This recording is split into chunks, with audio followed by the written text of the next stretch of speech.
Hello students, welcome again. আজ আমরা গোলক অধ্যায়ের কোষে দেখি 12 পরবর্তী অঙ্কগুলো করব। আগের ভিডিওতে আমরা 4 পর্যন্ত অঙ্ক করেছিলাম, আজ 5 থেকে শুরু করছি। তো 5-এর দাগের অঙ্কটা কি আছে না, কোনো গোলাকার গ্যাস বেলুন ফোলাবার সময় তার ব্যাসার্ধের দৈর্ঘ্য 7 সেমি থেকে 21 সেমি হলে বেলুনটির পূর্বের ও পরের সমগ্রতলের ক্ষেত্রফলের অনুপাত নির্ণয় করি। তো বেলুনটা ফোলাবার সময় তার ব্যাসার্ধ ছিল 7 সেমি এবং পরে তার ব্যাসার্ধ হয়েছে 21 সেমি। তাহলে দুটো ক্ষেত্রে তার সমগ্রতলের ক্ষেত্রফল বের করতে হবে, করে তার অনুপাত নিতে হবে। তো অঙ্কটা হবে কিভাবে?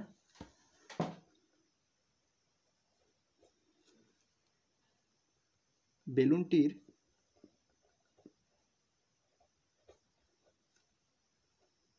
পূর্বের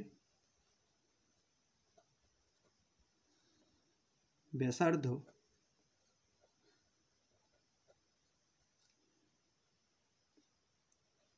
7 সেমি, অতএব বেলুনটির পূর্বের সমগ্রতলের ক্ষেত্রফল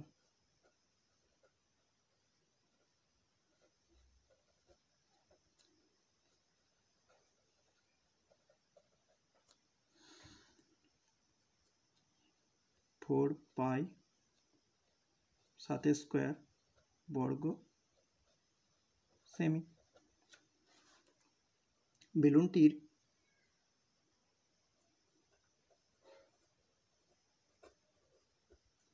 পরের ব্যাসার্ধ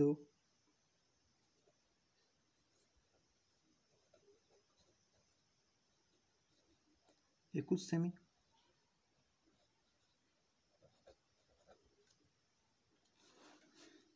অতএব বেলুনটির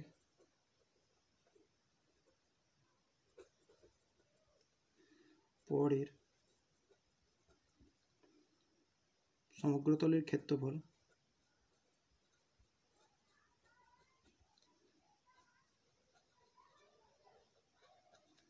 সমান হবে 4 পাই 21 স্কোয়ার বর্গ সেমি। তো তাহলে পূর্বের সমগ্রতলের ক্ষেত্রফল আর পরের সমগ্রতলের ক্ষেত্রফলের অনুপাতের মানটা জানতে চেয়েছে। তো বেলুনটির পূর্বের ও পরের সমগ্রতলের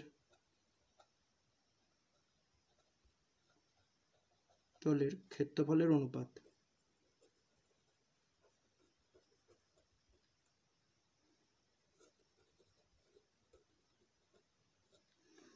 সমান হবে 4 pi 7 square is to 4 pi 21 square.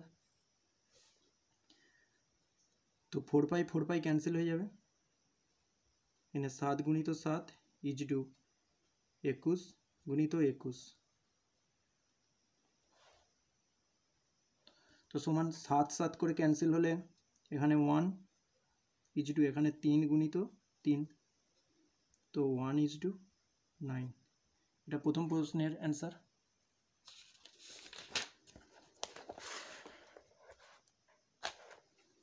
তো 6-এর দাগের প্রশ্নটা কি বলেছে? অর্ধক গোলাকৃতি একটি বাটি তৈরি করতে 127.2/7 বর্গ সেমি পাদ লেগেছে। বাটিটির মুখের ব্যাসের দৈর্ঘ্য হিসাব করি। এখানে বাটিটা ফাঁকা বা ফাঁপা, তো নিরেট নয়, তার মানে এই যে ক্ষেত্রফলটা আছে সেইটা শুধুমাত্র উপরিতলের ক্ষেত্রফল।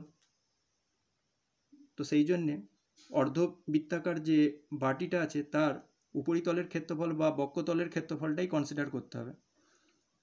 তো আমি ধরে নিচ্ছি বাটিটার মুখের ব্যাসার্ধ 8 সেমি। 6-এর দাগের অঙ্কটা ধরি বাটিটির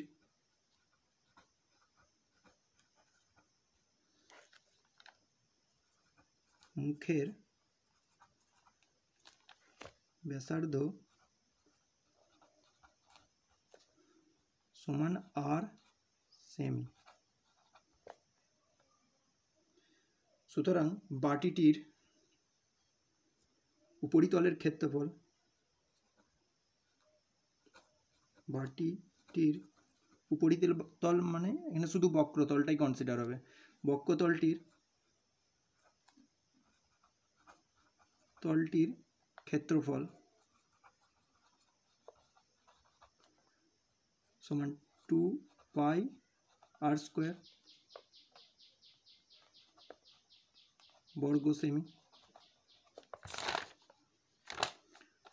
এত বর্গ সেমি।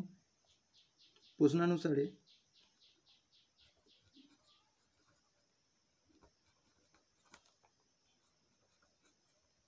এই 2 পাই r²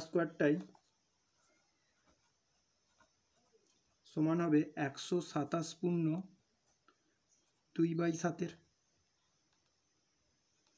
তো এখান থেকে আর এর মানটাকে ক্যালকুলেট করতে হবে। তো বা এখানে 2 ইন্টু 22/7, পায়ের মান 22/7 ইন্টু r², আর এটা পৌনপৌনিটাকে ভাঙলে হবে 891/7, বা এখান থেকে r² সমান লেখা যাবে 891/7 ইন্টু 7/2 ইন্টু 22। তো এই 7 কাটবে, এটা 11 দিয়ে কাটলে 2 হবে, এটা 11 দিয়ে কাটলে 81 হবে। তো বা r² সমান 81/4, বা r সমান √81/4, বা r সমান 9/2। অতএব বাটিটির মুখের ব্যাসার্ধ সমান 9/2 সেমি। অতএব বাটিটির মুখের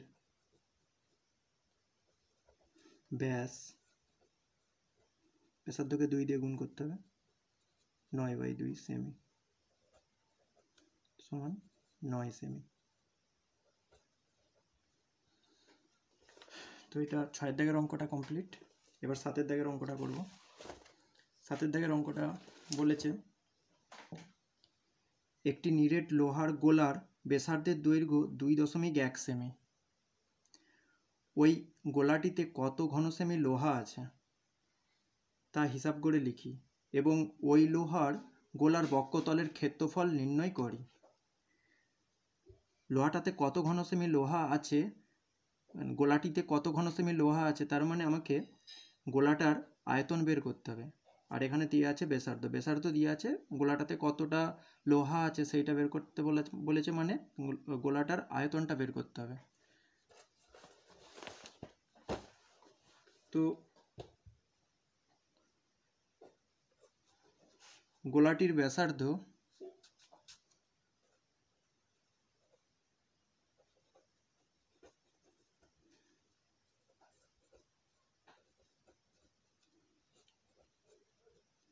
সমান 2.1 সেমি।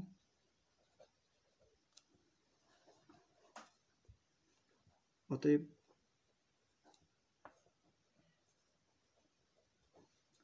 গোলাটির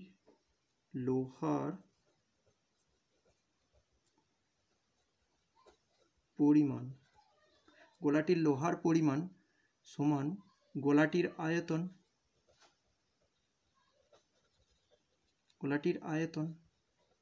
আয়তন যতটা ততটা পরিমাণই লোহা থাকবে, তাই গোলাটির আয়তন বের করতে হবে।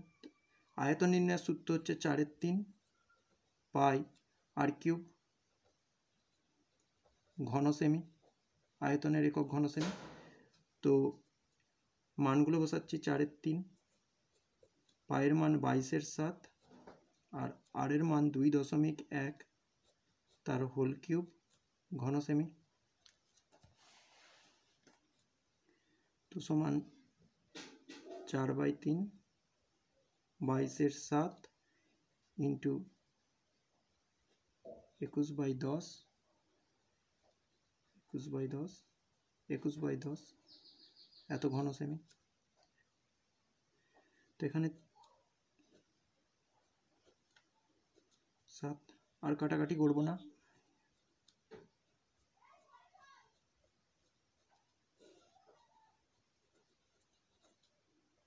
ঘন সেমি। উপরেরগুলো এইগুলোকে গুণ করলে হবে 38,808 বাই নিচে 1000 সমান 38.808 ঘন সেমি। তো গোলাটিতে লোহার পরিমাণ এত ঘন সেমি। তো এই প্রশ্নটার প্রথম পার্টের অ্যান্সার এটা। এবার দ্বিতীয় পার্টটা, সেটাতে বলেছে ওই লোহার গোলার বক্ষতলের ক্ষেত্রফল নির্ণয় করি। দ্বিতীয় পার্টটা যেটা বলেছে ওই লোহার গোলার বক্ষতলের ক্ষেত্রফল নির্ণয় করি। তো গোলাটির বক্ষতলের ক্ষেত্রফল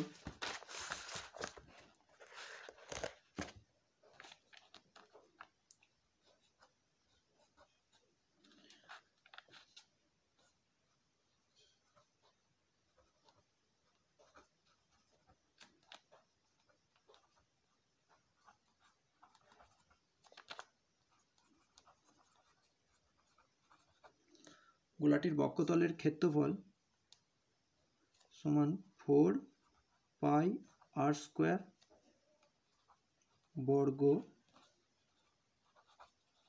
সেমি।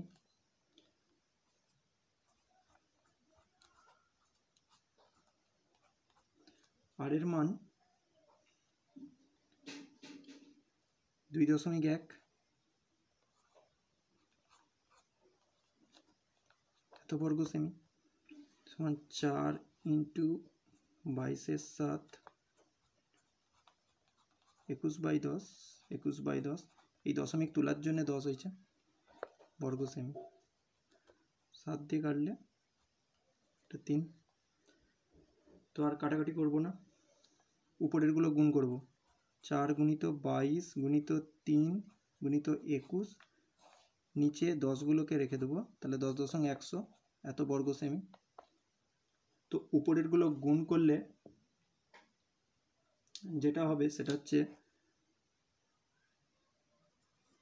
5544 বাই 100। তো এটা হবে 0.44 বর্গ সেমি। তো এটা 7-এর দাগের প্রশ্নের অ্যান্সার। তো নেক্সট 8-এর দাগের অঙ্কটা। 8-এর দাগের অঙ্কটা বলেছে একটি নিরেট সিসার গোলকের ব্যাসের দৈর্ঘ্য 14 সেমি, ওই গোলকটিকে গলিয়ে 3.5 সেমি দৈর্ঘ্যের ব্যাসার্ধের কতগুলো নিরেট গোলক তৈরি করা যাবে। তো এখানে কি আছে না, একটা বড়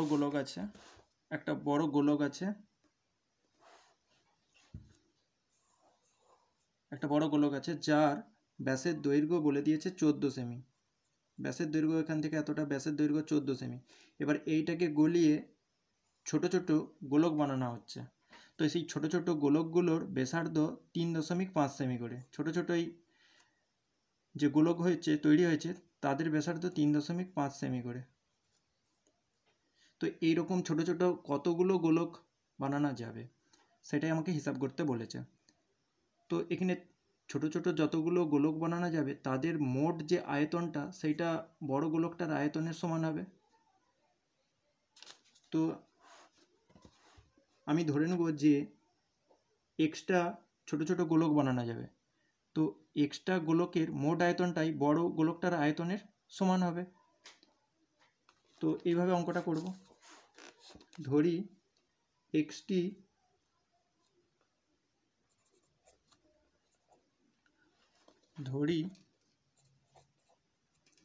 এক্সটি ছোট গোলক বানানো যাবে।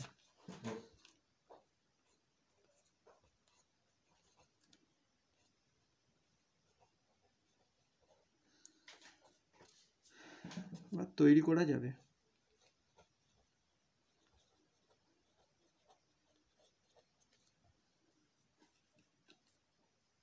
বড় গোলকটির ব্যাসের দৈর্ঘ্য 14 সেমি, তাহলে ব্যাসার্ধ বড় গোলকটির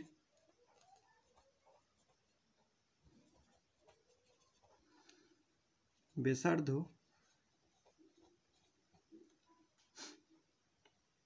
সমান 14/2 সেমি সমান 7 সেমি। অতএব বড় গোলকটির আয়তন সমান 4/3 পাই 7³ ঘন সেমি। এবার এক্সটি ছোট গোলকের প্রত্যেকটার ব্যাসার্ধ 3.5 সেমি। ছোট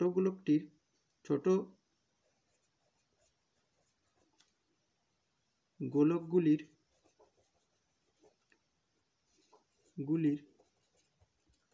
প্রতিটির ব্যাসার্ধ সমান 3.5 সেমি। অতএব এক্সটি ছোট গোলকের মোট আয়তন সমান x ইন্টু 4/3 পাই 3.5 তার হোল কিউব ঘন semi.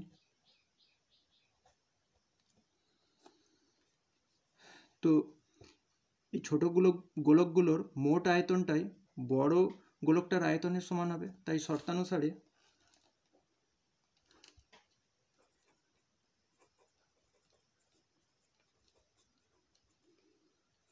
x into 4/3 pi into 3.5 তার হোল কিউব সমান 4/3 পাই 7³ এটা সমান হবে।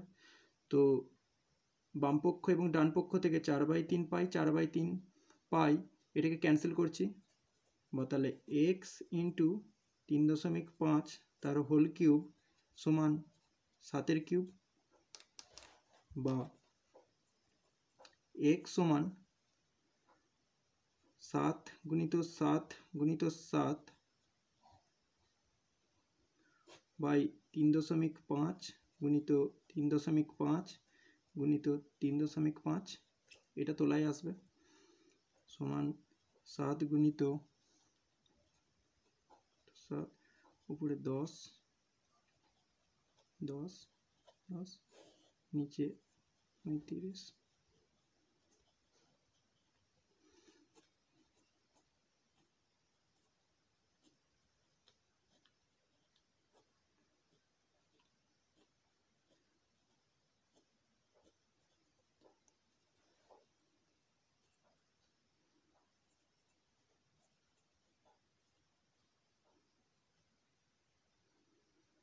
সমান 8।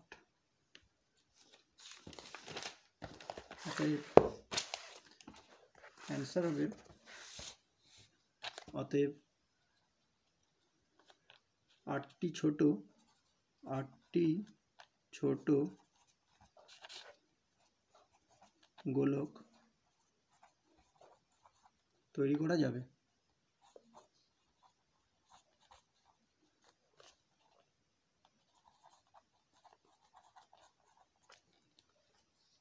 তো এবার পরের দাগের অঙ্কটা করব, 9 দাগের অঙ্কটা।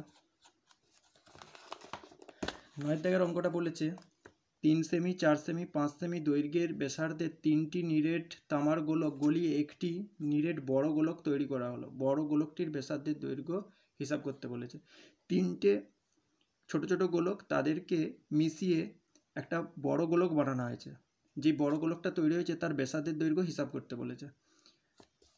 তো ধরে নিচ্ছি যে বড় গোলকটির, তাহলে এখানে ছোট ছোট 3টে গোলকের মোট যে আয়তনটা সেইটা বড় গোলকের আয়তনের সমান হবে। তো প্রথমে ধরে নেব যে ধরি বড় গোলকটির ব্যাসার্ধ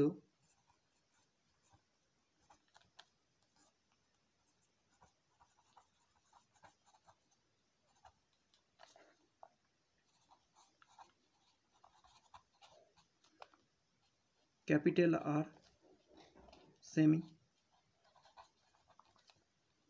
অতএব বড় গোলকটির আয়তন সমান 4/3 পাই আর কিউব ঘন সেমি। 3 আছে এটা। এবার 3 সেমি ব্যাসার্ধ বিশিষ্ট গোলকটির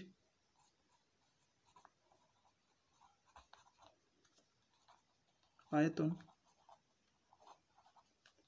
সমান হবে 4/3 পাই ইন্টু 3 কিউব ঘন সেমি। আর 4 সেমি ব্যাসার্ধ বিশিষ্ট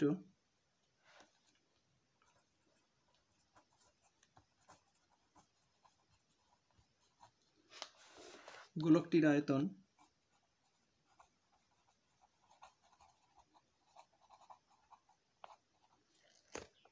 সমান 4/3 পাই 4 কিউব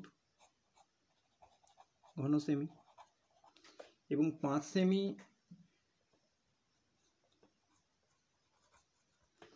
ব্যাসার্ধ বিশিষ্ট গোলকটির আয়তন হবে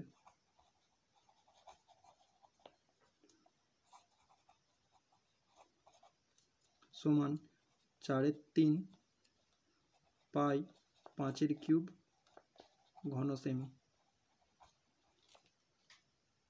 তো এই তিনটে ছোট গোলকের তিনটের মোট আয়তনটাই বড় গোলকটার আয়তনের সমান হবে। সেই জন্য শর্তানুসারে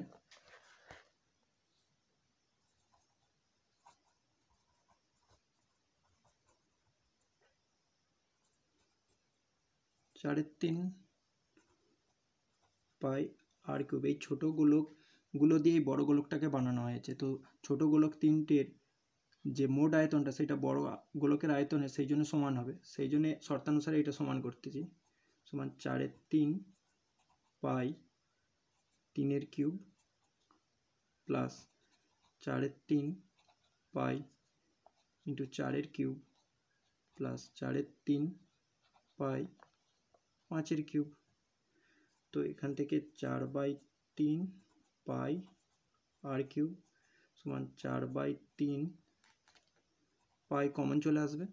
তো ভিতরে পড়ে থাকবে 3 কিউব যুক্ত 4 কিউব যুক্ত 5 কিউব।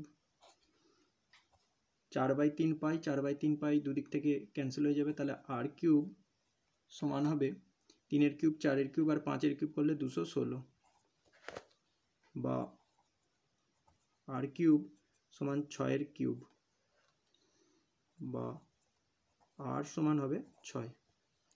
অতএব অ্যান্সার লিখব বড় গোলকটির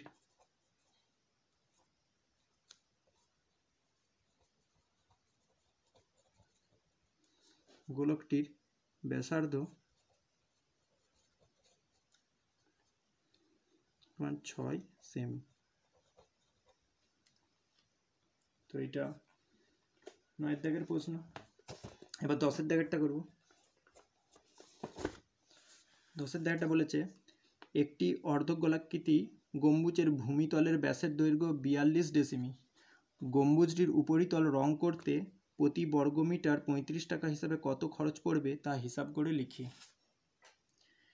একটা অর্ধগোলাকৃতি গম্বুজ আছে, তার ভূমিতলের ব্যাসের দৈর্ঘ্য 42 ডেসিমি বলে দিয়েছে। আচ্ছা, গম্বুজটির উপরিতল মানে আমি শুধুমাত্র বক্ষতলটাকেই কনসিডার করব।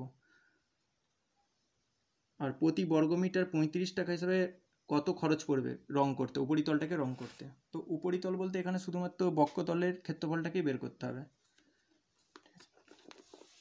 তো গম্বুজটার ব্যাসের দৈর্ঘ্য দিয়ে দিচ্ছে 42 ডেসিমি, তাহলে ব্যাসার্ধ হবে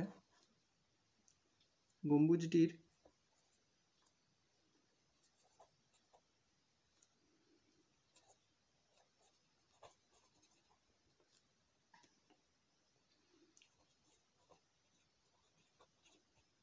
ব্যাসার্ধ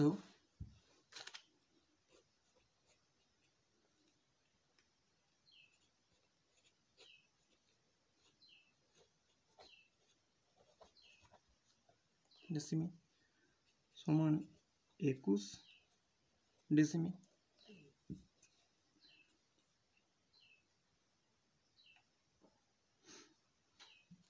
অতএব গম্বুজটির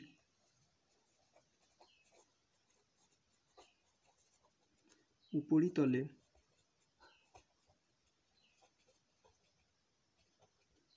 তলের ক্ষেত্রফল সমান 2 পাই আর স্কোয়ার বর্গ ডেসিমি।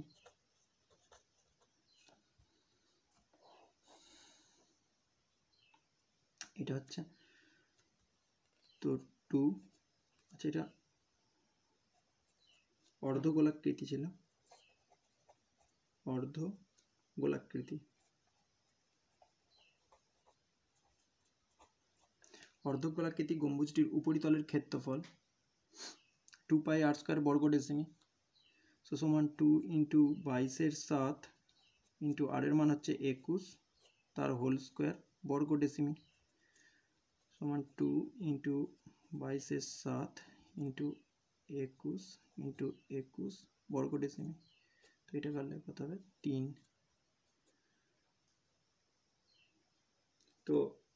তো এই গুণফলটা হবে এত বর্গ ডেসিমি, মানে 2, 22, 3 আর 21 এর গুণফল হচ্ছে 2772 বর্গ ডেসিমি। তো এটা বর্গ ডেসিমি হল সমান 2772/100 বর্গ মিটার।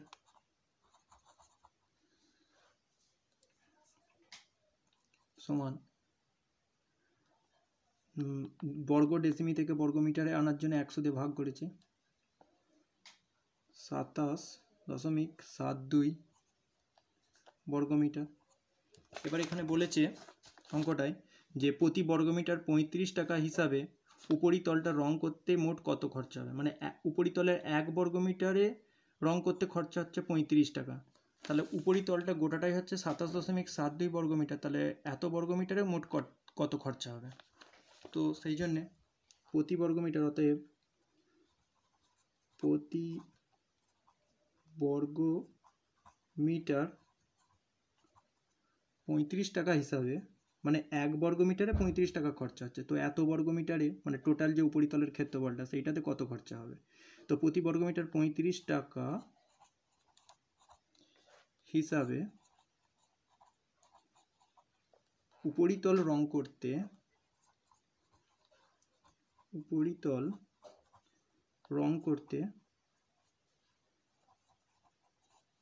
করতে মোট খরচা হবে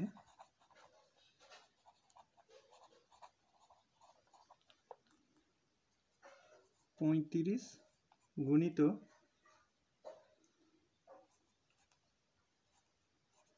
এত টাকা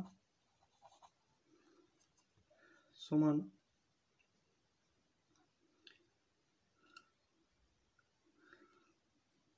970 টাকা 20 পয়সা।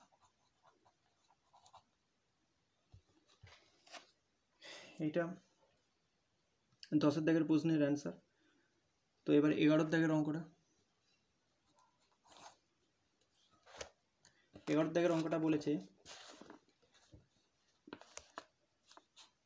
একই ধাতুর পাত থেকে তৈরি দুটি ফাঁপা গোলকের ব্যাসের দৈর্ঘ্য যথাক্রমে 21 সেমি ও 17.5 সেমি। গোলক দুটি তৈরি করতে যে পরিমাণ ধাতুর পাত লেগেছে তার অনুপাত নির্ণয় করি। আচ্ছা, এখানে ফাঁপা গোলক আছে যেহেতু, তাহলে আয়তন বের করবো নি, উপরিতলের খালি ক্ষেত্রফলটা বের করব, কারণ উপরিতলের ক্ষেত্রফলেতেই পাতগুলো লেগেছে।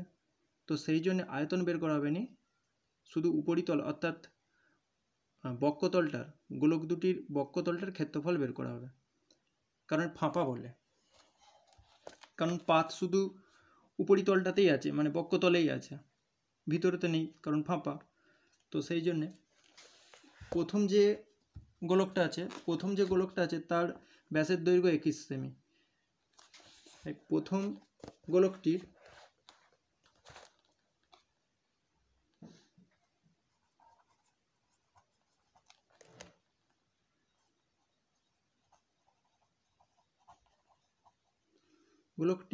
ব্যাসার্ধ, তো আমি R1 বলছি, সমান 21/2 সেমি।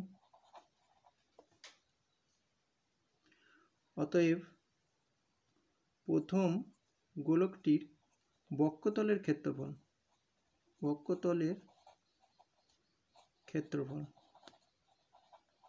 কেন বক্ষতলের ক্ষেত্রফল এখানে বের করতেছি? কারণ গোলকগুলো ফাঁপা বলে।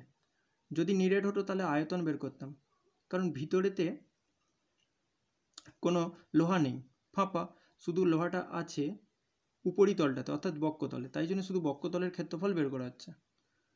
তো বক্ষতলের প্রথম গোলকটার বক্ষতলের ক্ষেত্রফল হবে 4π21/2 তার হোল স্কোয়ার বর্গ সেমি। একই রকমভাবে দ্বিতীয়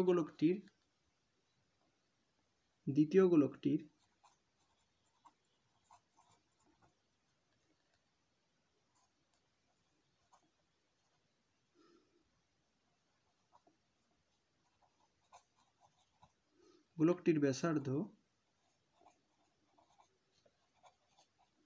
যদি R2 হয় তাহলে সেইটা হবে 17.5/2 এত সেমি। অতএব দ্বিতীয় গোলকটির বক্ষতলের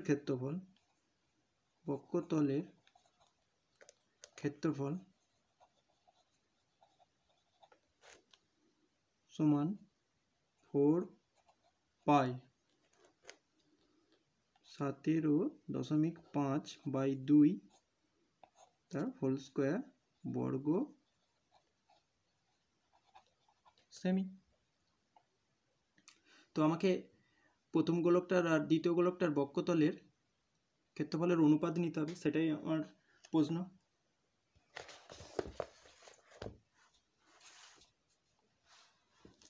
তো অতএব প্রথম গোলক ও দ্বিতীয় গোলকের বক্ষতলের ক্ষেত্রফলের অনুপাত প্রথম ও দ্বিতীয়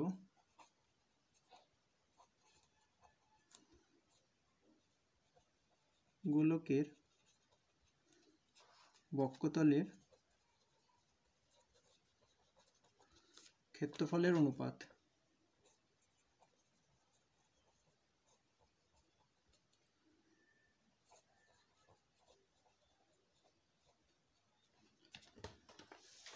হবে 4π21/2 তার হোল স্কোয়ার ইজ টু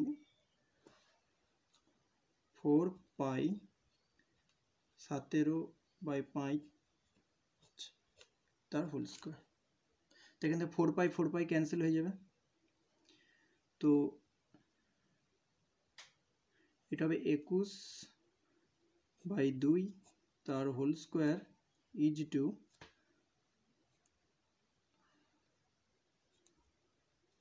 5/2 তার হোল স্কোয়ার সমান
पाँच गुणित 5/4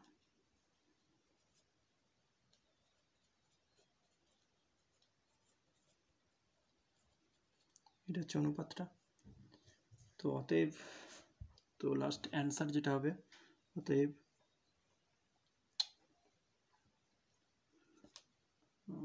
গোলক দুটি তৈরি করতে যে পরিমাণ ধাতুর পাত লেগেছে তার অনুপাত। গোলক দুটি তৈরি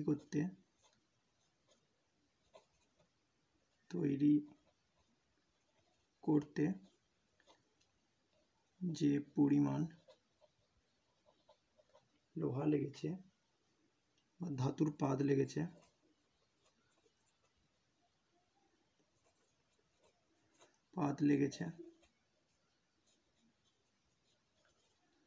তার অনুপাত 36:25। তো আজ এই পর্যন্তই, আবার দেখা হবে পরের ভিডিওয়।